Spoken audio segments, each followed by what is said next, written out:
മുതലപ്പുഴയിൽ വീണ്ടും അപകടം. മത്സ്യബന്ധനത്തിനായി കടലിലേക്ക് പോകവേ ശക്തമായ തിരയിൽപ്പെട്ട് വള്ളം മറിയുകയായിരുന്നു. വള്ളത്തിൽ നിന്നും തൊഴിലാളികൾ കടലിലേക്ക് തെറിച്ചു വീണു.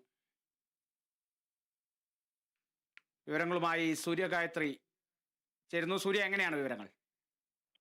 കാളിദാസ്, മുതലപ്പുഴയിൽ 2 അപകടങ്ങൾ ഇന്നിപ്പോൾ തുടർച്ചയായിട്ടുണ്ടായിരിക്കുകയാണ്. അതിൽ രാവിലെ നടന്ന അപകടത്തിൽ 3 പേരടങ്ങുന്നവരാണ് അപകടത്തിൽപ്പെട്ടിട്ടുണ്ടായിരുന്നത്.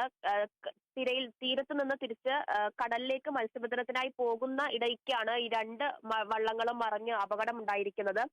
ആർക്കും തന്നെ പരിക്കുകളില്ല എന്നുള്ളതാണ്. പക്ഷേ ഈ രണ്ടാമത് നടന്ന അപകടത്തിൽ ഒരാൾക്ക് ചെറിയ രീതിയിൽ പരിക്ക് ഏറ്റിട്ടുണ്ട്. അത് വലിയ തിര ഉണ്ടാവുകയും ഈ ആൾ വള്ളത്തിൽ നിന്ന് കടലിലേക്ക് വീഴുകയുമായിരുന്നു. പെരുമാതുറ ഒറ്റപ്പന സ്വദേശി ഷാജിക്കാണ് പരിക്കേറ്റത്. ഇയാളെ ചിറയിൻകീഴ് താലൂക്ക് ആശുപത്രിയിലേക്ക് മാറ്റിയിട്ടുണ്ട് എന്നുള്ള വിവരമാണ് ലഭിക്കുന്നത്. ഈ പൊഴിയില് മണൽ അടിഞ്ഞു കിടക്കുന്നത് കൊണ്ട് തന്നെ ചെറിയ കാരിയർ വള്ളങ്ങൾ വഴിയാണ് തീരത്തു നിന്ന് കടലിലേക്കും തിരിച്ച് കടലിൽ നിന്നും മത്സ്യത്തൊഴിലാളികൾ പോയി വരുന്നത്.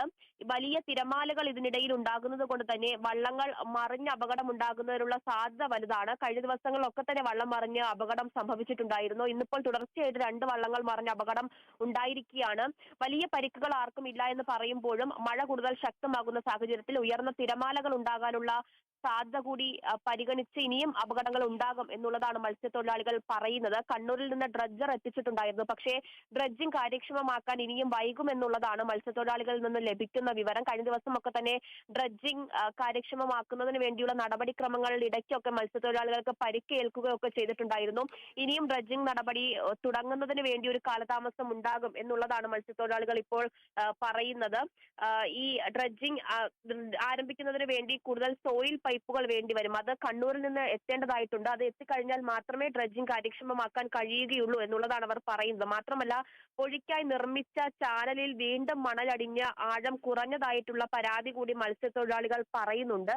ഡ്രഡ്ജിംഗ് നടത്തി മണൽ പൂർണ്ണമായിട്ടും നീക്കിക്കഴിഞ്ഞാൽ മാത്രമേ പേടിയില്ലാതെ മത്സ്യത്തൊഴിലാളികൾക്ക് കടലിനുള്ളിലേക്ക് പോകാനും തിരിച്ച് കയറാനും ഒക്കെ കഴിയുകയുള്ളൂ. അത് ഇല്ലാത്ത സാഹചര്യമാണ് ഇപ്പോൾ ഉള്ളത്. ഈ വരുന്ന അപകടങ്ങളൊക്കെ തന്നെ അത് സൂചനയാണ്. വലിയ അപകടങ്ങൾ വരും ദിവസം ഉണ്ടാകും എന്നുള്ളതിന്റെ സൂചനകളാണ്. പക്ഷേ ഈ കഴിഞ്ഞ ദിവസങ്ങളിലൊക്കെ നടന്ന അപകടങ്ങളിൽ വലിയ പരിക്കുകൾ ഒന്നും തന്നെ മത്സ്യത്തൊഴിലാളികൾക്ക് വന്നിട്ടില്ല. പക്ഷെ തുടർച്ചയായിട്ട് അപകടങ്ങൾ മുതലപ്പുഴയിൽ വീണ്ടും പതിവാകുന്ന കാഴ്ചയാണ് കാണുന്നത്. ശരി സൂര്യ, ഒരു ദിവസം തന്നെ 2 അപകടങ്ങളാണ് മുതലപ്പുഴയിൽ സംഭവിച്ചിരിക്കുന്നത്. സൂര്യഗായത്രിയാണ് വിവരങ്ങൾ നൽകിയത്.